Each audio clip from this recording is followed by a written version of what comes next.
ஆண்டவராகிய இயேசு கிறிஸ்துவின் நாமத்தில் உங்களுக்கு வாழ்த்துக்கள். எல்லாரும் எப்படி இருக்கீங்க? சுகமா இருக்கீங்களா? சந்தோஷமா இருக்கீங்களா? இந்த நாளிலும் ஆண்டவர் கொடுக்கிற ஆசீர்வாதமான வார்த்தை ரோமர் 1 10 Romans chapter 1 verse 11 in English. நீங்கள் ஸ்திரப்படுவதற்காக ஆவிக்குரிய சில வரங்களை உங்களுக்கு கொடுக்கும்படிக்கும். அருமையான தேவனுடைய பிள்ளைகளே, ஆவிக்குரிய வாழ்க்கையில் ஸ்திரப்பட வேண்டுமானால் நமக்கு தேவை ஆவிக்குரிய வரங்கள். இந்த உலகத்துல அநேக மக்கள் ரட்சிக்கப்பட்டேன் என்று சொல்வார்கள், ஆனால் ஒரு ஸ்திரத்தன்மை இல்லை. காரணம் என்ன? அவர்களாலே தங்களுடைய ரட்சிப்பை காத்துக்கொள்ள முடியவில்லை. காரணம், பரிசுத்த ஆவியானவர் அவர்களிடத்திலே இல்லை. பரிசுத்த ஆவியானுடைய வரங்கள் இல்லை. வெறுமனே நான் ரட்சிக்கப்பட்டேன் என்று சொன்னால் மாத்திரம் போதாது. பிசாசு ரட்சிக்கப்படுகிற மக்களை வஞ்சிக்கும்படிக்கு பல சூழ்ச்சிகளை கொண்டு வருவான். அப்பொழுது நம்ம ஜாக்கிரதையா இருக்கணும். They are children of God. We need some spiritual gifts to be established. There are people, those who say they have been saved, but they are not established. There are times they fall and they sin. They go away. They murmur. They do not obey the word of God. Why? Because the devil is a cunning fellow. He tests these people and they fall.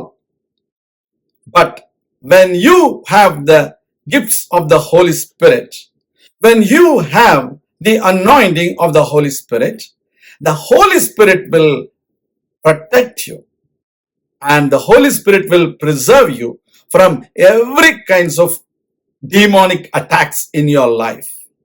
So we need the spiritual gifts in our life so that we will be established. We will be steady going in our spiritual life. நம்முடைய ஆவிக்குரிய வாழ்க்கையில ஸ்திரத்தன்மையோடு நாம் வாழுகிற ஒரு வாழ்க்கை நமக்கு வேண்டுமானால் நமக்கு பரிசுத்த ஆவியின் அபிஷேகம் தேவை. இந்த உலகத்துல பரிசுத்த ஆவியுடைய வரங்கள் இல்லாமல் வெற்றியுள்ள வாழ்க்கை வாழ முடியாது. அப்போஸ்தலனாகிய பேதுரு பரிசுத்த ஆவியின் அபிஷேகத்தை பெற்ற பின்பு அவர் தைரியமாக நின்றார். அவருடைய வாழ்க்கையில எத்தனையோ சோதனைகள் வந்தது உண்டு. எல்லாவற்றிலும் அவர் பாதுகாக்கப்பட்டார். We know in the life of Apostle Peter, after he received the Holy Spirit, he was steady in his spiritual life. Even though he went through a lot of tribulations and trials and tests in his life, he was steady going. The same way in the life of Apostle Paul, he was persecuted, he was stoned, he was put into the prison. Still, he was rejoicing in the presence of God. Why?